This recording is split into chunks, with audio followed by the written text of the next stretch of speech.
So, what does it really take to live? It's a huge question, right?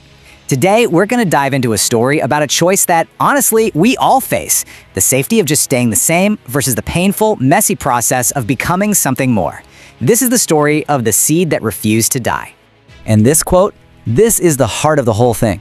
It just completely flips the script on what it means to be buried by life's challenges. It asks us to see it not as the end, not as defeat, but as being planted. So let's really dig into what that means.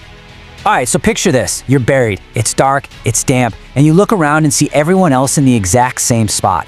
For them, this whole situation is basically a death sentence, just a slow, quiet fade into nothing. But for our seed, this is where the journey begins. And that brings us to the fundamental choice, the real dilemma at the center of the story. Does the seed just stay in its shell where it feels safe and basically accept the same fate as all the others? Or does it choose the terrifying, painful act of breaking itself open for a chance, just a chance, at life? This right here, this is the turning point. It's that moment of sudden, painful clarity. The seed realizes that staying inside its shell isn't safety at all. It's just a slower way to die. And out of that realization comes this incredibly powerful declaration. I want to live. I want to become more. I mean, look at this. It lays out the paradox perfectly. On one hand, you've got the shell. It seems like safety, like rest. But really, it's a dead end. It leads to stagnation. On the other hand, you have the break.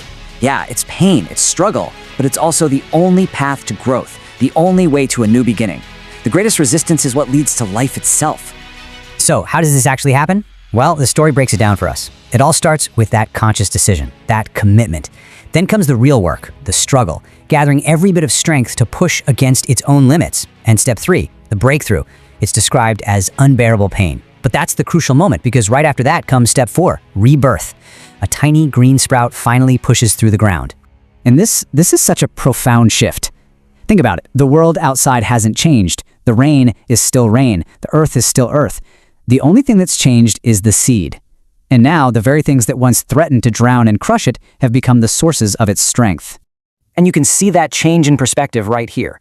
At first, the environment is just one big threat. But after the breakthrough, after that commitment to growth, that exact same environment becomes a source of support.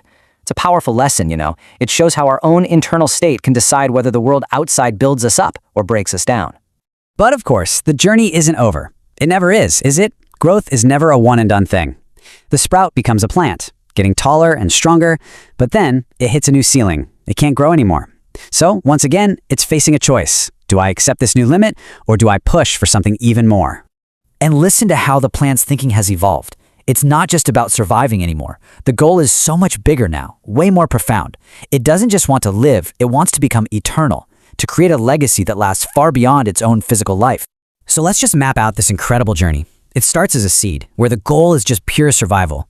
Then, as a sprout, the goal shifts to growth. As a plant, it hits that wall, that limit.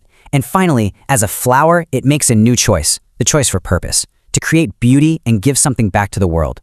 And what was the result of that second big choice? Well, the plant blossoms. It doesn't just get taller, it transforms into something that changes the world around it. Its fragrance spreads everywhere, attracting bees and butterflies. It becomes this vital part of a much, much larger ecosystem. And you have to remember, this entire story, it all started with just one single seed that dared to face that unbearable pain. And because of that one single act of courage, its spirit was now alive and breathing in thousands of new forms. I mean, wow. That one choice, to embrace purpose over comfort, it didn't just create a flower, it created a legacy that multiplied beyond belief. This really gives us a whole new way to think about a huge concept, immortality. The story tells us it's not about avoiding death or living forever. It's about achieving a legacy through transformation, where your spirit and your impact carry on through all the new life you help create. So, what are the big takeaways from this little seed? Well, it's about embracing change as a new beginning, not an end. It's about seeing adversity not as something that buries you, but as the very soil that helps you grow. It reminds us that our true potential is always waiting just on the other side of our comfort zone, on the other side of that shell. And maybe most importantly, to be like the seed, to know that it's okay to fall, because you will rise and you will bloom again. And that just leaves us with one final question to think about. I want you to look at the challenges in your own life, the things that feel like they're burying you right now. What if you just reframed them? What storm in your life isn't actually there to destroy you, but is the very thing that's helping you rise?